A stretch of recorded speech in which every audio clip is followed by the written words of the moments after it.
Assalamualaikum warahmatullahi wabarakatuh. Nama saya Aizandri. Saya ingin mempresentasikan tentang topologi jaringan. Yang pertama adalah pengertian dari topologi. Topologi pada dasarnya adalah bentuk dari semua jaringan. Topologi jaringan terbagi menjadi dua, yaitu satu topologi secara fisik, dua topologi secara logika.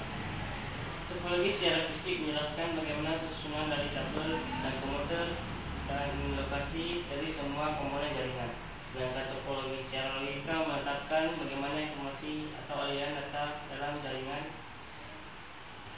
Berikutnya saya akan menjelaskan tentang topologi bus. Topologi ini bentuk suatu kabel utama menghubungkan ketiak saluran tunggal komuter untuk huruf D. Kecuali simpul di salah satu ujung kabel utama yang hanya terhubung ke saluran komuter dan terminator sebagai penentu. Karakteristik dari topologi bus adalah satu, node dihubungkan secara serial sepanjang kabel dan pada kedua ujung kabel ditutup dengan terminator. Dua, sangat sederhana dalam instalasi karena hanya menghubungkan antara dua simpul saja. Tiga, sangat ekonomis dalam biaya. Empat, paket-paket data saling bersimpangan pada satu kabel sehingga jika node yang dibungkus semakin banyak, kinerja jaringan semakin cepat sudah menjadi kolision. Kelima, tidak diperlukan hub. Yang banyak diperlukan adalah konektor pada setiap interface.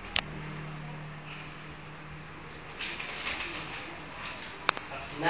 Problem yang sering terjadi adalah jika suatu node rusak, maka jaringan pertukaran dapat down sehingga seluruh node tidak bisa berfungsi dalam jaringan tersebut. 7. Jenis kabel yang digunakan adalah jenis yang paling murah. Kelebihan dari topologi bus adalah topologi yang sederhana. 2. Kabel yang digunakan sedikit untuk menghubungkan komuter atau peralatan yang lain. 3. Biayanya lebih murah dibandingkan dengan pengkabelan yang lain. 4. Cukup mudah apabila kita ingin memperluas jaringan pada topologi bus.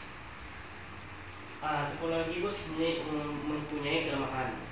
Kelemahannya adalah 1. Jika kabel tulang belakang atau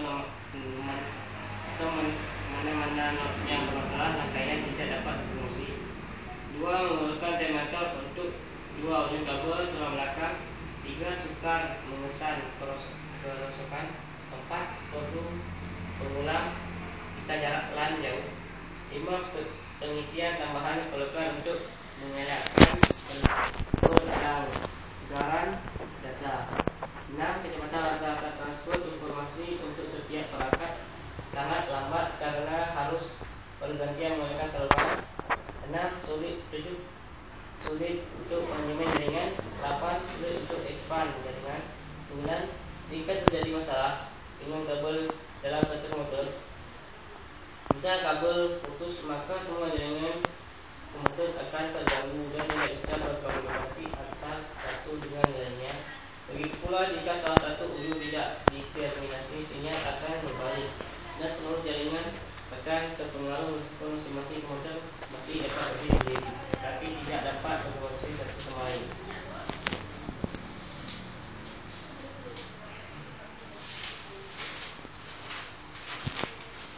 Kedua, saya akan menjelaskan tentang topologi ring.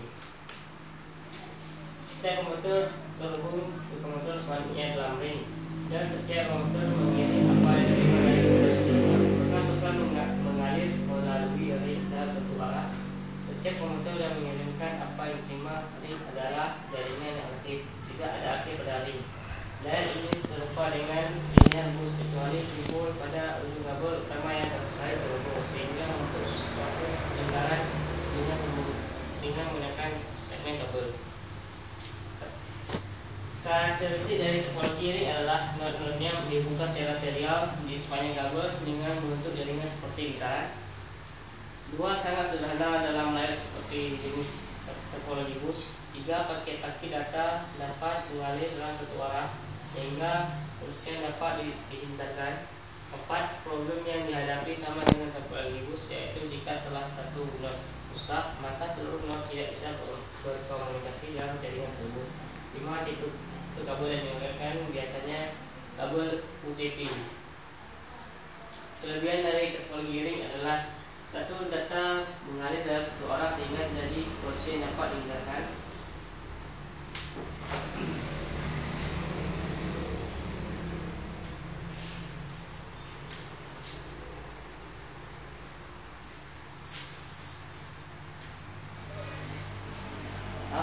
Kesalahan teknis. 3.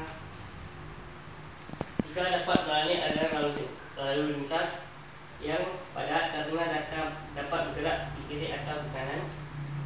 4. Untuk mengakses data lebih optimal menggunakan topologi ring.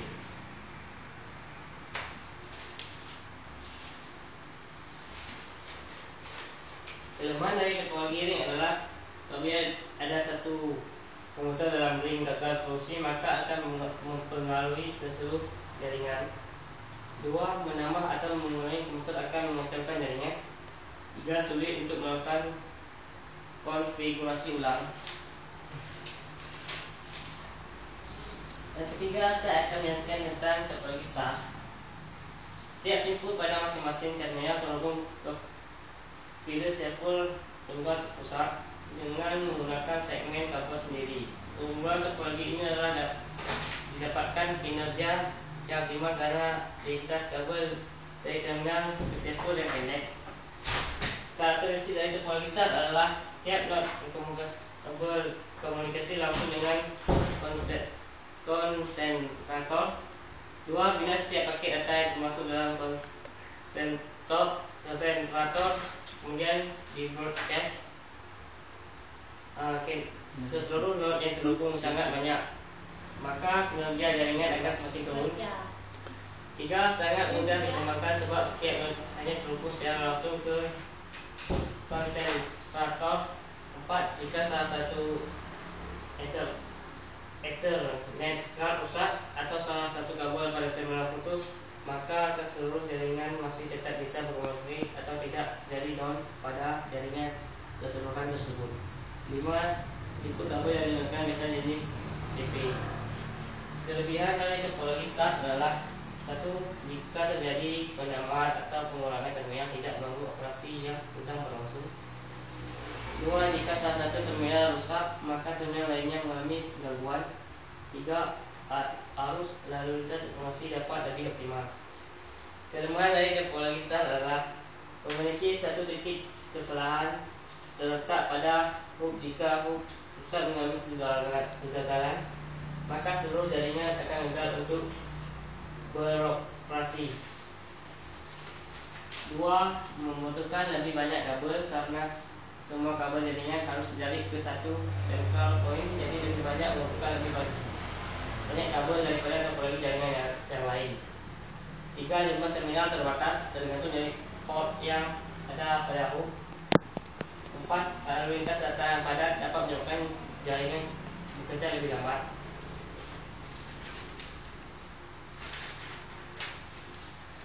4. Saya akan menjelaskan tentang topologi tree. Topologi jaringan pohon atau tree. Topologi jaringan ini disebut juga sebagai topologi jaringan bertingkat. Topologi ini biasanya digunakan untuk interkoneksi antar sentral dengan hierarki yang berbeda. Untuk hierarki yang lebih rendah digambarkan pada lokasi yang rendah dan semakin ke atas hierarki semakin tinggi. Topologi jaringan jenis ini cocok digunakan pada sistem jaringan komputer. Pada jaringan pohon terdapat beberapa tingkat simpul. Pusat atau simpul yang lebih tinggi tingkatannya dapat mengatur simpul lain yang lebih rendah tingkatannya. Data yang dikirim perlu melalui simpul pusat terlebih dahulu, misalnya untuk bergerak dari komputer dengan node 3 komputer node 7 seperti halnya pada gambar sini. Keunggulan jaringan model pohon seperti ini adalah dapat terbentuknya suatu kelompok yang dibutuhkan pada setiap saat. Sebagai contoh, perusahaan dapat membentuk kelompok yang terdiri atas terminal pembukaan serta pada kelompok lain dibentuk untuk terminal penjualan. Adapun kelemahannya adalah pada simpul yang lebih tinggi kemudian tidak berfungsi, maka kelompok yang lain berada di bawahnya, akhirnya juga tidak efektif. Cara kerja dari kelompok ini relatif menjadi lambat.